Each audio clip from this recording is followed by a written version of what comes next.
it's a make or ma encounter where the Super Eagles of Nigeria must grab those 3 points to ensure that we have any hope of qualifying for the World Cup in 2026. And with this, I welcome you to Punch Sports Extra of today, Monday, the 8th of September 2025. My name is Shegun Odunayo. There's no time to smile yet because it's not time to smile. Hopefully, we'll have enough of smiling time when the Super Eagles do the job tomorrow against South Africa in South Africa.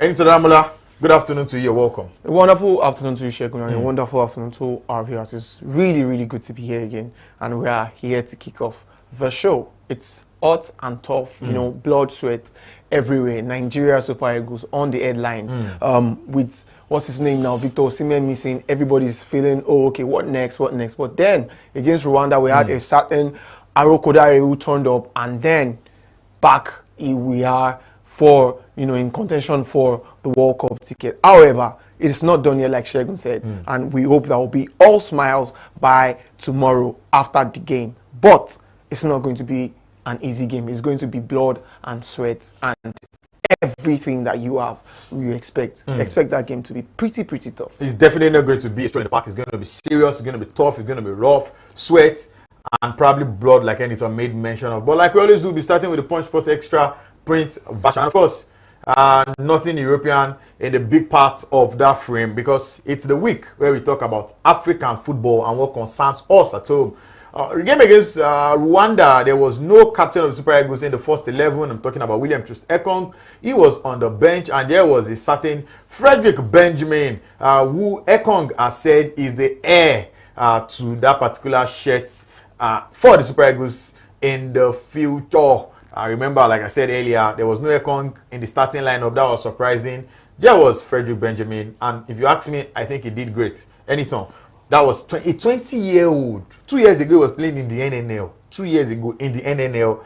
And, you know, when God says it's time, it's just time. Like you said, when God says it's time, it's just time. You know, like you said, 2 years ago, he's been playing in the NNL. It shows you that our league, you know, it's not a write-off. Our league is not a push-off. You know, we have what it takes in the local league to, you know, to bring out, you know, the best players and, you know, get them to, you know, the top stage. However, it's still a long way to go for him.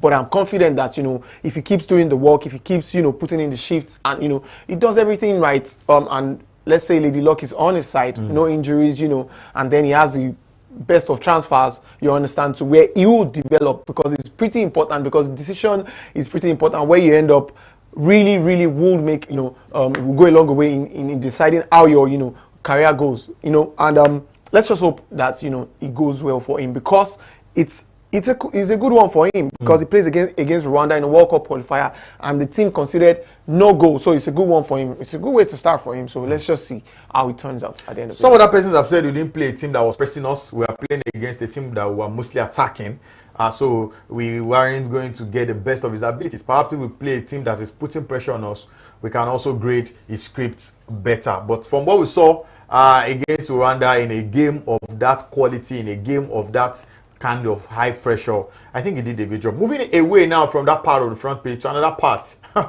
I remember this time last week we were talking about the fact that the transfer season was almost over and that Jackson had to fly back to Chelsea, but somehow they found a way around it and he stayed put with Bayern Munich. Well, the Bayern boss has come up to say that they are not going to sign him, that he has to have 40 starts for Bayern Munich, and that even the money that was paid for him, I mean, he had to forfeit about 3 million euros, and they paid about 13 million, and that there's nothing they need him for.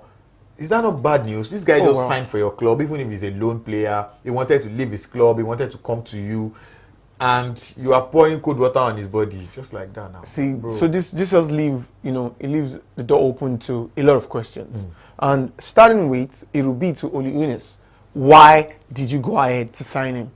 Because they already said they communicated with Chelsea that, okay, they are not moving ahead with the deal and it needs to go back to Chelsea, because Chelsea withdrew. You know, they informed them pretty late when the player was already at Bayern that he needs to come back because of injury to Della. And the guy says he's not coming back because it's pretty bad for him as a player, because you already told him, I don't want you again. Look for a club where you will go elsewhere. He found a club to go, and all of a sudden, before, you know, finalizing the deal, It was 99% done. If I'm being honest, it was. Let's just say it was 99% done because every other thing was just formality. And then all of a sudden you make the call and say, you know what? We know we are not in our plans, but we have an injury to someone who is in our plans, and you need to, because you are in our books and we still have control over you. We pay you. You need to come back, regardless of the fact that we do not need you. You just need to come back, which is pretty sad. And I like what the player did and his agent. They forced the move. Unfortunately, Bayern Munich CEO came out and said he's not going to get a permanent deal. Now, the sad part is he broke down the deal, saying for them to sign him permanently, he needs to play 40 games.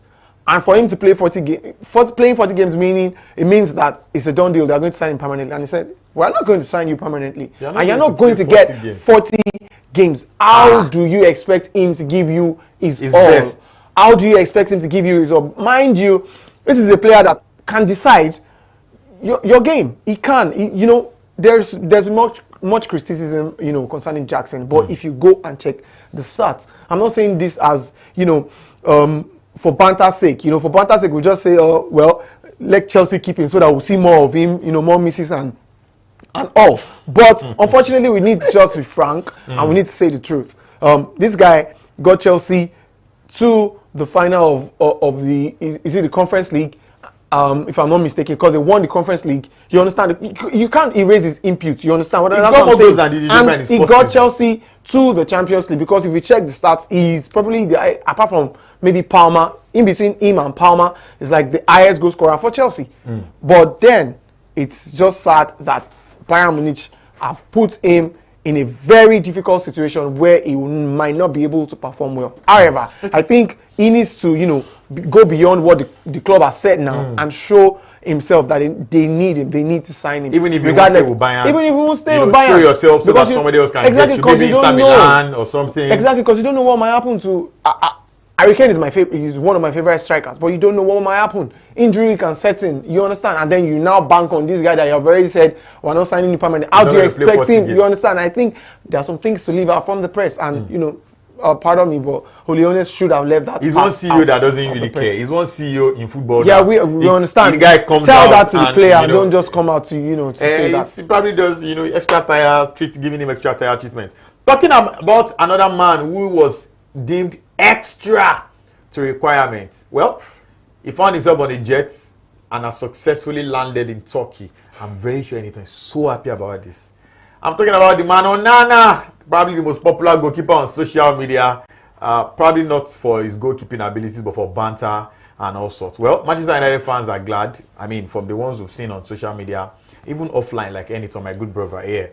I'm glad that he's out of that club. They got a new keeper on deadline day, and they have Bainda, who hasn't been doing poorly. I mean, lots of people had a lot of things to say about Onana. And then he had that cameo against Grimsby. And what a Grimsby-ish performance, because some of the goals looked like they were his fault. I mean, I think so. And yeah, it's gone one way or the other. On loan, straight loan, no sale. Is that good news for Manchester United? Oh, well, I don't think that's 100% good news. Now, this is the reason. How many percent good news? I think it's a 50-50 chance. Oh, okay. Reason being that, what's his name now? I wish he didn't go. I wish he didn't go. Oh, okay. On the flip side, let me just say it. So I recall, I think it was 2 years ago that Manchester United signed him, and almost every Manchester United fan, or some, Manchester United fans went online and said, when you are going to announce this guy, announce it to the Rihanna song. Oh, Nana was my name. But unfortunately, they did not. I think that by the time he's leaving, maybe. I'm just saying this as a joke aside, but maybe they should actually do that. To be frank, Onana is not actually a bad goalkeeper. Because we know, the record. We know what he's been through. We know where he's been. He's come from Ajax to Inter Milan and then to Manchester United. And, he was in the final of the Champions League against a standing Manchester City that they lost that game 1-0. And, his prowess was just, he was all over the place, you understand. However, he's had a bad period at Manchester United. I saw a compilation this morning about 4 minutes, about a 4-minute compilation of errors of... Maybe they just wanted to make it short, like a short clip. Regardless. Because if you do it longer, It may be up to 15 minutes. Now you sabi. However, it's a 50-50 chance for Manchester United. Reason being that the current number one goalkeeper is pretty uncertain. Now, when I say uncertain, number one goalkeeper presently is Bayinda. Okay. He's the number one goalkeeper, but you know, he's had some tough period. You know, starting. I think his confidence is a little bit, you know, shaky. You know, when you know that you have a goalkeeper like Aryna as your number two, and you being number one, you know, it might really, you know, shake it. But I think it's just an opportunity for him to show the club that, hey, you can trust in me. You understand? However, signing Lamens from I can't recall, you know, the club he was signed from now. That signing is a tricky one. Reason being that Man United go for an established Premier League goalkeeper like Arsenal did, went for Raya. And I don't think they've had themselves to blame or anything. Just go pick up Pickford, England number one, who we all know is a good I will goalkeeper. not sign Pickford. I mean, pick up Bruggen. Pick up. There are many of all these guys. I think I would have gone for this Portuguese goalkeeper. I think Costa is his name. It was at Wolves. It was at Wolves before he left. For Porto. Yes, it was at Wolves. Before he left Costa. for Porto. Yeah. No, it was at Wolves. No. There's this Portuguese. Costa Yes, the Costa at Porto. At Porto. Okay. It's an absolutely brilliant, you know, goalkeeper. But a lot of things go into this. You know, before you sign a player, before you sign whether a player or a goalkeeper, many things are checked. And I don't know, at the point Manchester United were interested in signing, what's his name now, Donnarumma. However, he has gone to Manchester City. So that's a great number one goalkeeper. We understand, but a lot of things go, you know, into these things, and maybe it could be that they couldn't afford his wages, or because Manchester United, you know, cannot provide Champions League, you know, football at this season, and it chose European football to go to European football at this season. It chose to go to, you know, Manchester City. However, now let's go back to the 50-50 that I was talking about. Yes, Onana has gone, you know, or he's going to Trabzonspor. Where is he going? Trabzonspor. Yeah, Trabzonspor. And it's a 50-50 chance. You have a Bayinda who is, you know, pretty shaky at the moment, and then you have an untested, I think he's a 23-year-old goalkeeper coming to Manchester United, the house of pressure, the home of pressure itself when it comes to the Premier League. Premier League itself is a pressure. Yeah. It's pressure. And Manchester United is now at the top of that pressure. You know, I don't know how he's going to cope. And then you have a game against Manchester City. You have a Manchester derby. Obviously, he will not start. Bayinda is going to start, but it will take a while for him to settle in the Premier League. However, for Manchester United's sake, he should settle in instantly because he's tipped to be the number one goalkeeper. So you are leaving an experienced goalkeeper, letting him go on loan. Is going to be a really tough one because the midfield for Manchester United is still not settled. The defense, you know, well, not too bad, not too good. However, that back line is and needs to be sorted. You have the front line that looks tough, but then when you have a midfield and a defense that is not too, you know, not too strong, and then the last man, which is the goalkeeper, is, you know, you don't have, you know, it's just like when Van der Sar left. They had, what's his name now? I can't remember, Lindegaard, if I'm not mistaken. And then they had, is it Kujak? I can't recall. They had Kujak, they had Lindegaard, and then they had David De Gea. You understand? So before they got David De Gea, and before he settled in, I think he had a problem with his vision. Season. So before he settled in, it took a while. What's his name now? Amorim doesn't have all the time. Amorim doesn't have all the time. At the moment. Obviously, he has to be under pressure. And he's facing City next. Exactly. A City that is equally under pressure. That's why I said it's 50-50. That have City now have lost. I mean, the last two games, I guess they lost against Spurs. They lost against. Who did they lose? Brighton. 2-1 against Brighton. From a goal up, they lost 2-1. And now they have to play City, United. Yeah, a United that is a City against the United that is not in a really. It's a Manchester derby. It's going to be a tough one. So, all right, interesting. Unfortunately, we can't do any more of talking about the headlines at the moment. Front page headlines. You have to go out there, meet your vendor, grab a copy, have a fantastic read. Moving on very quickly to the meat of the show. We're going to be reviewing what went down at the weekend. Nigeria against Rwanda. We won with a solitary goal thanks to Tolu Arokodare. Tolu has scored 2 goals for Nigeria already in just a few games. I think 4 or 5 games. For Nigeria, and some persons were comparing him with Victor Boniface, but hey, that's not even why we're here. Now we don't have a Victor Osimhen for the game against South Africa, but in that game, there was a serious disaster we came on for Victor Osimhen. Later on, during halftime, we had 2 forwards playing in that game, Wilfred Ndidi and Frank the Tank Onyeka. two people playing for, Alex will be in front. I guess it was crystal clear that all we needed to do was break down that Rwandan defense more, yes, and take out one of our fours and bring in an attacker. Good one by Coach Eric Chell. Took out Frank Onyeka, brought in Tolu Arokodare, controlled all the balls with his chest, was almost connecting with almost all the balls from Stanley Wabali. At the end of the day, scrappy goal, but we'll take it and we'll move on. We take it and we'll move on. You know, it gets to a point in, you know, on the top league where, you know, you can't just score just freely. You try, but you know the goals will not come because Manchester United. Not just Manchester United, because it gets to a time in, you know, in the season around December, you know, January time, because you just face a certain goal drought, and even the big guys are struggling. And even when you score, you have teams that will score back and will almost squeeze your neck and just take that 3 points. But in 89 there will be one chance. And you need to take that chance, because if you do not take that chance, you are going to rue your missed chances. And that's, you know, what happened, what played out against, you know, Rwanda, Nigeria. I was going to say Manchester United. Nigeria had chances, and you know they just couldn't convert their chances. But luckily, you know why I said luckily, because before Arokodare kicked the ball, it looked as though it was offside. But fortunately for us, two Rwanda players were around that line, and then the ball that, you know, that went in ricocheted off a Rwanda player as well. So while they were raising hands for offside, that was already gone. It was just a goal. But then you need to appreciate and, you know, commend the brilliance of Tolu Arokodare.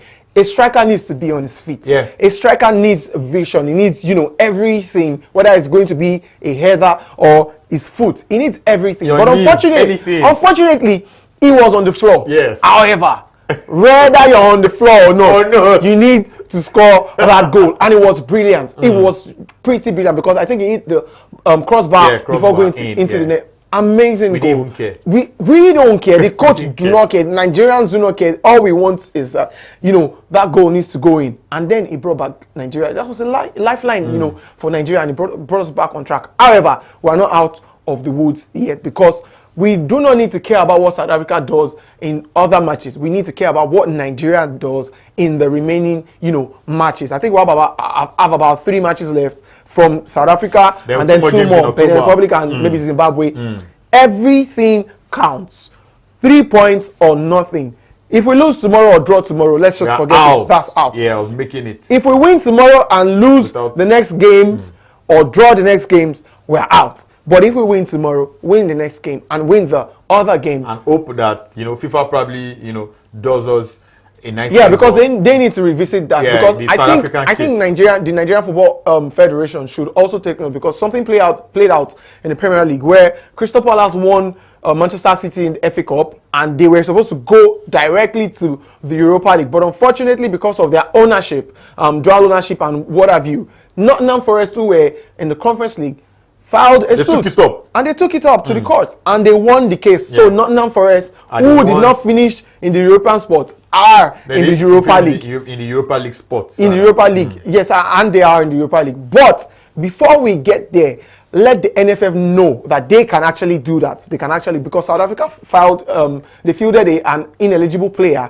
in one of the games. Why not? Yeah, and which they shouldn't have. I'm sure CAF is looking, or FIFA is looking, and, you know, I hope they are waiting. But if they are not, the NFF should be keeping note, and I think they should already be. It should have even been Nigeria that should have called out that error. So I think, hold on. So I think they should have filed down the case now, and then maybe report it. But if they want to wait, fine. Now, the NFF's duty is different from that of the players. So I think they need to know as well that we need to separate, you know, these two things, because them filing for what's it called now, for a point deduction, without us winning all our games. It's just... Now, what happened was the NFF should have raised it earlier, at the very inception. I don't know if we didn't have people looking at some of these things, because it wasn't even the Nigerian FA that discovered this. It was another country's FA that discovered it. Now, the coach of South Africa in a press conference was saying that, well, yes, they did field an ineligible player, but that the Nigerian FA did not go by the rules of reporting them at a certain time. Now, whether the discovery will be taken into consideration, or who made the discovery won't be taken into consideration, we won't know as of now, because FIFA has not said anything yet. However, an official of the Nigerian Federation recently, just a couple of days ago, was equally saying that when it happened to Nigeria, the last 2018, Yeah. Shehu, what's his name? Shehu Abdullahi, who used to play right wing for us. Oh yes. Oh yes. Oh yes. Was used in our game, in our last game. Yeah, we are qualified already, and he was used when he wasn't supposed to because he had a yellow card. Nigeria had 3 points deducted and 3 goals. And at this time around, it doesn't matter who is raising concerns, but that the right thing should be done. In my heart of heart, I actually think they're going to remove those 3 goals. Yes. Sorry, 3 points and 3 goals. So tomorrow's game is like a final. We win exactly. tomorrow and then hope that they eventually remove those 3 points and 3 goals. Frogging South Africa, and if we win our 2 games in October, we are going to the World Cup. But this is going to be one World Cup race, qualification race, where because I think I recall it was there was one time that Angola had been a threat to Nigeria. We needed, I think it was Christian Chukwu then that was the coach. No, that was 06. They qualified ahead of us. Yeah, because we needed head to head, and you know all these things. So we I think 1-1 with them. so. Like I analyzed earlier, the NFF have something to do. The players themselves have something to do, and they need to do what they have to do, which is win all 3 matches. Play like it's going to be the Europa League, Champions League, UEFA Champions League final, or the World Cup final. So they need to win, because filing an appeal might just be to the favor of Benin Republic, because they are a point, if I'm not mistaken, ahead of Nigeria as we speak. They are 6 points ahead of us. No, Benin Republic, not South Africa. Okay. They are a point ahead of Nigeria. So we need to win our games, and not just the game against South Africa tomorrow. All remaining games. So the appeal would be worthwhile. You understand? It would be worth it. Of course. Because I'm sure FIFA and CAF are not just sitting there waiting for this. They will deduct a point. But let's leave out that point. Let us win the game and put ourselves in the position to qualify. Talking about the game tomorrow, Anytime, there's clearly no dangerous Nigerian number 9 out there. The most trusted Nigerian number 9 at the moment will not be playing. So you are Coach Eric Chelle. What are you doing tomorrow? I'm telling the guys that, look here, it's not about one person. Yeah, obviously Victor Osimhen would be missed, you understand? But regardless of our tactics, regardless of the game plan, just know this, Nigeria is a threat to anybody, regardless of who you are. We played Argentina some time ago, and we were it was a friendly, we were 2-0 down or so, and we ended up winning about maybe 4-2 or thereabouts. And then in the World Cup, sometimes that we played them, and we almost knocked Argentina out of the World Cup. I'm just going to tell the guys, follow the plans, follow the rules, stick to game, keep your heads down, especially Wabali, because they are going to come for him, because they know him. You understand? He plays in the South African League, so they are going to come for him. Avoid unnecessary fouls, avoid unnecessary complaints to the ref that might lead to a yellow card. Do all you need to do. Make sure you don't concede any goal if possible, but if you would concede, score first, score like 2 first before conceding. So it's not that they don't know what to do. It's not that we don't have the players. Look at the likes of Wilfred Ndidi, like you mentioned, Frank Tanko Yeka, Alex Iwobi, who I think has been brilliant. He almost scored a brilliant goal against Rwanda. Goal. Exactly. We can do more. That could have been a super goal. There's what's his name? And was Simon that we were talking about earlier before we came on the show. And then there's Aroko Dari and Desas, Even African Footballer of the Year is there. Yes, there's Lookman. You understand? We have all that it takes. But I think it needs to tell the guys, calm down. Play to the plan. And, you can do what you feel you can do when the need arises. But you can actually do this. But don't fall to the traps of the South Africans. That's just it. Exactly, that's just it. Because I'm sure the coach has a game plan already. You understand? But if you need to improvise. Just let them know that they can actually do this. That's all that matters. Wow, hot one here in the studio. It will be hotter tomorrow, 5 p.m. Nigerian time, when the South Africans will be coming up against Super Eagles of Nigeria. Bafana, the boys against Super Eagles of Nigeria. I'll be here, God willing, tomorrow for a preview and a review before the game and after the game. I hope that after the game, I truly hope that we have something to celebrate, because we need all those 3 points if we truly want to go to the World Cup stress-free. By stress-free, I mean us qualifying as the number 1 country in that group. Because if we make it as number 2, we'll be going through a very crazy process. That's if we're even amongst the top 4 number 2s in the various African pots. across the qualifiers. If we make it into the top 4, that is, if it happens that we're in the calculating stage now. And as Nigerians, I know you know that we know how we do these calculating things. Exactly. The top 4, we go into the semi-finals and then the finals. The number 1 team goes into a world qualifying stage, CONMEBOL and all the other ball. You know, we don't want to do any of that because we don't need it. Let's just qualify for the World Cup. Let's go to America and see what it looks like next year, 2026. We're moving away now. Of course, after all of this is done tomorrow and other games, perhaps in Africa and other parts of the world by Wednesday. By the weekend, football is back. By football, I'm talking about European leagues. And where else and what league to talk about other than the English Premier League, the most watched football league in the world. And of course, there are other games as well from other leagues. There's Real Madrid, there's Barcelona, Inter Milan. Everybody will be back in action. The biggest game of the weekend, without a doubt, is the Manchester Derby. I know we touched about it a little bit some minutes ago, but we are going into it now big time to preview what's going to happen. So that when we come back next Monday, we'll have something to talk about from the weekend that would have gone by. Anytime, your boys against the falling boys in the blue side of Manchester. Oh, well, I won't say it's the falling boys in the blue side of Manchester. They're falling at the moment. Okay, like a pack of cards. Oh, well, not really. It's just 3 games into the season. And they've lost 2. And they've lost That's 2, heavy. yes. I understand. Quite all right. It's heavy, especially when you have to come from a goal up and then lose 2-1 to Brighton, and then have to lose like 2-0 at home at the Etihad Stadium to Tottenham Hotspur. But fortunately, Tottenham Hotspur also lost their next game. However, it's going to be a tricky one, you know, because both teams, they're at a point where they need to convince their fans that they can actually, you know, compete for something this season, especially when it comes to Manchester United. And, you know, they can actually compete for the top 4, and not just the top 4, to secure the tickets for Europe. And then maybe, just maybe, they will be in contention for the league. You understand? Because when you talk about the contenders for the Premier League this season, you mention Liverpool first, and then you mention someone like Arsenal, and then the rest. So it's going to be a big Manchester derby because both. This is the final season for Pep Guardiola in England, if I'm not mistaken. I think it's 3 years. I think it's 1 more year remaining after this. After this, I think he said this is his last season. I'm not too sure. Anyways, this is a tough one for Amorim, because he needs to prove and needs to show that we've made some signings, you know, and then there are a lot of questions. Should Amorim lose this game, would he be more under fire?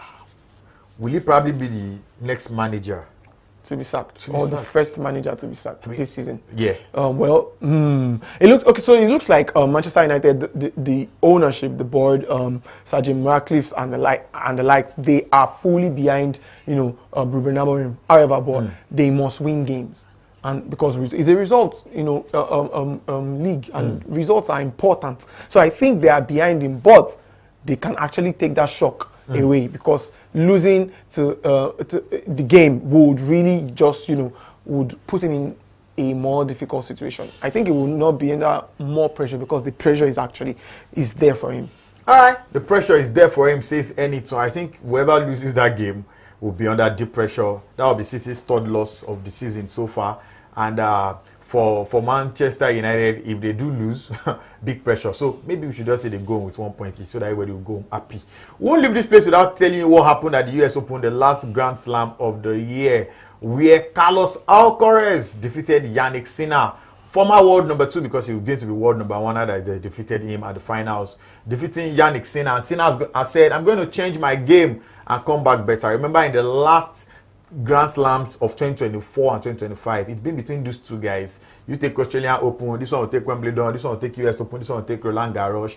But for the ladies, Aryna Sabalenka defeated Anna Anisimova, and Anna was in tears. Remember, she lost the Wimbledon final a couple of weeks ago, and now she's losing the US Open. It's sad, you know, sometimes, but hey, that's what happens. And Aryna had some words of comfort for her. Aryna lost 2 finals already this year: the Australian Open against Madison Keys, lost the French Open against Coco Gauff. In the semi-finals at Wimbledon, she fell by the wayside. Iga won that, and now she's winning her only Grand Slam of the year. She has been the most consistent female player in tennis in the last 2 years, and it looks like she's not stopping anytime soon. For the men, there are only 2 men playing tennis at the moment: Carlos Alcaraz, beg your pardon, and the Italian Yannick Sinner. And with this, we'll come to the end of the show. Thank you to Anytime Daramola for being a big part of this. The biggest thanks belongs to you, our viewers, because like I always say, we are here because you are there. My name is Shegun. I send episodes of Fantastic Side of Trouble. God bless you.